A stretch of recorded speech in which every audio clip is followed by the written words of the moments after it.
አስቡት ከዛሬ 150 ዓመት በፊት ኢትዮጵያን ለማነጽ የተነሳ አንድ ንጉስ ስሙም ቴዎድሮስ ሰከንድ ይባላል። ብዙ ሰዎች የኢትዮጵያ አንበሳ ብለው ይጠሩታል። ስለዚህ ዛሬ እሱን በዲጂታል አርት እንሰራለን። ይህ ፕሮጀክት ከመጠበቀው በላይ አስደሳች ነበር። ሰላም ጋይስ፣ ስሜ ቢኒያም ወንድማገኝ ይባላል። ዛሬ በኢትዮጵያ ታሪክ ውስጥ በጣም የሚታወቀውን ንጉስ ቴዎድሮስ ሰከንድ ከመጀመሪያ እስከ መጨረሻ ድረስ እንዴት እንደሰራሁት አሳያቸዋለሁ። ከዚህ በተጨማሪ የእሱን ጉብዝናና ጥንካሬ ሊያሳዩ የሚችሉ ሁለት አንበሶችን በኮምፖዚሽን ውስጥ ለማስገባት አስቤያለሁ። እንደ ሁል ጊዜው መጀመሪያ ሪፈረንሶች ይሰበስባል። ቴዎድሮስ በዛ ዘመን ላይ ፎቶግራፎች እንኳን ባይኖሩ የተለያዩ ስኬቾችና ድሮይንጎች አሉ፣ እሱን ሊገልጹ የሚችሉ ስዕሎች ማለት ነው። ብዙ ጊዜ የምናውቀውም ደግሞ ይሄ ቀይ ልብስ አድርጎ ነጭ ጨርቅ ነገር አድርጎ ያለው ስዕል አለ። እሱን እንደ ቤዚክሊ ብዙ ሪፈረንስ ለመጠቀም ሞክራለሁ። የፊቱን አቀማመጥ፣ ቅርጽ እና ያው ብዙ ጊዜ ሲሰሩ ቴዎድሮስን ፈረንጅ አድርገው ይመስላል ፕሮባቢሊቲ አለ። እሱን አንደርስታንድ በማድረግ ሜቢ ኢትዮጵያዊ ሉክ ቢኖረው ምን አይነት ሉክ ሊኖረው ይችላል፣ እሱን አቀማመጥ፣ ፊቱን፣ የፀጉሩን ዲቴይል ሊጠቅመኝ የሚችሉ ፎቶዎችና ኢሜጆችን ሰበስባለሁ። በተጨማሪም ደግሞ አንበሶችን ስዕሌ ላይ ስለማካተት አንበሶችን ታገኝባቸው የምችላቸው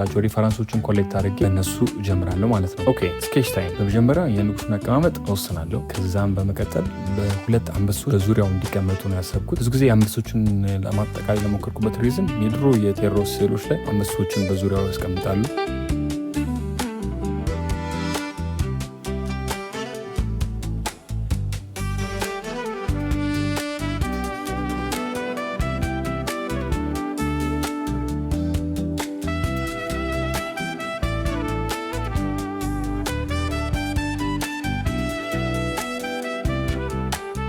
ስኬች ፌዝ ላይ ዋና ዲሲዥኖች ሜክ የምናደርግበት ፌዝ እዚህ ጋር ነው። አንበሶቹ አቀማመጣቸው እንዴት ነው፣ እይታቸው እንዴት ነው፣ ቦታው ጠቧል የሚለውን ነገር ቼክ እና መሞከርበት ፌዝ ስኬቺንግ ፌዝ ላይ ነው ማለት ነው። ለምሳሌ የእሱን መቀመጫ ሼፑን እንደ ሜይ ቢ አክሱም አይነት ኢንስፓየርድ የሆነ ወንበር እንዲሆን አሰብኩኝ። ምክንያቱም ያኛው ሼፕ በፋሲል ቤተ መንግስት ላይ እናገኘዋለን፣ በሮች ላይ ምናምን ያ ዲቴሎች አሉ። ስለዚህ ሜይ ቢ የፋሲል አይነት በር ያለውን ጌጥ እሱ ወንበር መቀመጫ ብናደርገው የሚለውን ወስናለሁ። አሁን ስኬቹን ክሊን ማድረግ ጀምራለሁ። የፊቱን ቅርጽ፣ የልብሱን አቀባበጥ፣ የፊቱን አዟዟር፣ የእንስሳቶቹን ፖዚሽን፣ ይህ ደረጃ አርቱን በግልጽ ማየት የምንጀምርበት ጊዜ ነው። ከለር ከማድረጌ በፊት መጀመሪያ ፔንቲንጉን ወደ ቫሊዩ ቀይረዋለሁ። በብላክ ኤንድ ዋይት አርቱን ለመስራት ሞክራለሁ። ምን ያህል ያ ቦታ ዳርክ ነው፣ ምን ያህል ያ ቦታ ላይት ነው የሚለውን ለማስቀመጥ ሞክራለሁ፣ ወደ ከለር ከመጀመሪያ በፊት ማለት ነው። ከዛ ቫሊዩ ላይ አሪፍ አሬንጅመንት ሳስቀምጥ ከለሮችን ሌየር ጨምሬ ከለር የሚለውን ኢፌክት በመጠቀም ከለሮችን ቦታ ቦታቸውን አስይዛለሁ። ምክንያቱም ፍሮም ስክራች በቫሊዩ ስለሰራሁት ሌየር ሴቲንግ ላይ ከለር ካረኩት ማንኛውንም ከለር ፒክ አድርጌ ስቀባ እዛ ቦታ ላይ ያ ከለር ይቀመጣል ማለት ነው። ለምሳሌ ልብሱ ቀይ ነው፣ ቀይ ከለር ፒክ አድርጌ ከለር ላይ ካረኩት ኦቨርሌይ ሜቶዱ ከለሩን ብቻ እዛ ቦታ ላይ ቁጭ ያደርግልናል ማለት ነው። ስለዚህ የአንበሶቹን ቀለም፣ የፊቱን ቀለም፣ የልብሶቹን ቀለም ጀስት ራፍሊ ማስቀመጥ ጀምራለሁ ማለት ነው።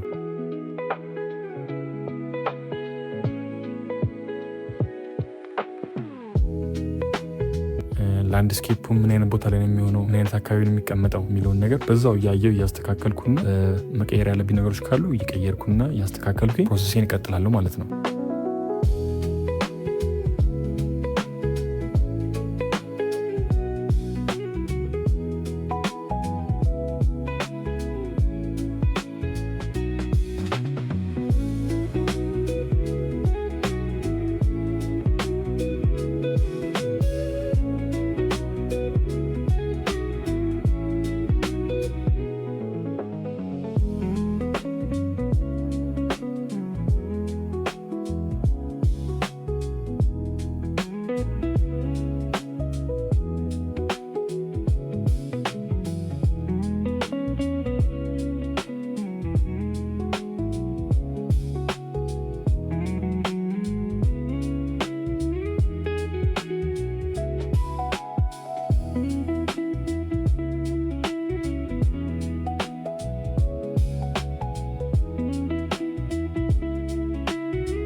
ሼዲንግ ኤንድ ላይቲንግ እዚህ ጋር ነው ማጂክ የሚጀምረው። የፀሐይ ብርሃን ከጀርባ እንደሚመጣ ወስኛለሁ። ስለዚህ በንጉሱና በአንበሶቹ ዙሪያ የተለያዩ ላይቶችን እንዲያርፍባቸው ጥላ ቤት በኩል ነው የሚያርፉ የሚለውን ነገር ማስቀመጥ ስጀምር ያኔ አርቱ ስሪዲ እየሆነ ይመጣል ማለት ነው።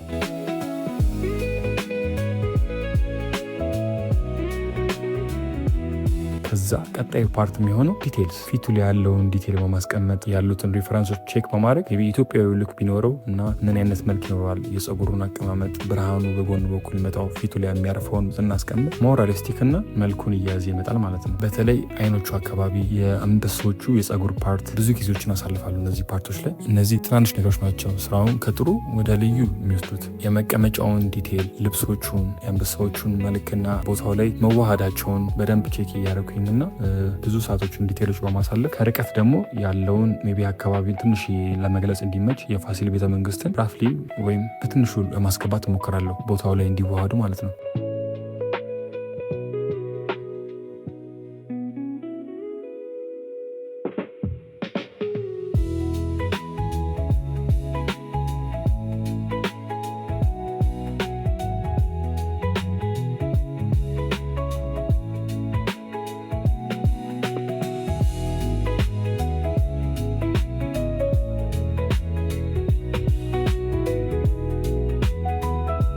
በምችለው መንገድ የእሱን ከምናውቀው ሪፈረንስ ላይ ልብሱን ለመውሰድ ሞክሬያለሁ። የጨርቁ አቀማመጥ፣ የአንበሶቹ ዲቴል፣ የእጆቹ ጣቱ ላይ ያለው ሜቢ አንዳንድ አክሰሰሪዎች ለመጨመር ሞክሬያለሁ። ቀለበት እንዲኖረው ለማድረግ ሞክሬያለሁ። ከዛ ሴም ታይም አርቱን ስቴጅ ላይ መርጅ አደረግና ላዩ ላይ ኦቨር ኦል ፔንቲንግ ለማድረግ ሞክራለሁ ማለት ነው። መጀመሪያ ስሰራ በሌየር ከፋፍዬ ነበር ምሰራ የነበረው። ፊት ለፊት ያለ ኤሌመንት፣ ከኋላ ያለው ሜቢ ወንበሩን ለብቻ አድርጌው ነበር። ከጀርባ ደግሞ ባክግራውንድ ኤሌመንት ብዬ ነበር። 3 ስቴጅ ነበር የከፈልኳቸው።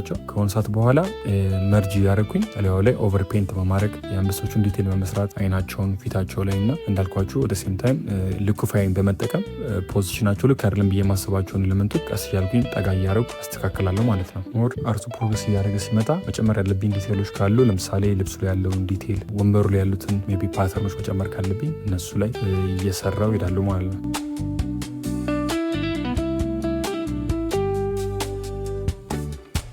ከዛ ቀጣይ ስቴጅ የሚሆነው ኤቭሪቲንግ መርጅ ካረኩ በኋላ ዲዛይኑን እላዩ ላይ የተለያዩ ኢፌክቶች እንጨምራለን። ለምሳሌ ሌቭል ኮንትሮል አደርጋለሁ። ከርቭን በመጠቀም የተለያዩ ከለሮችን እየነካካው እያስተካከልኩኝ ወደምፈልገው ቲም ለማምጣት እሞክራለሁ ማለት ነው።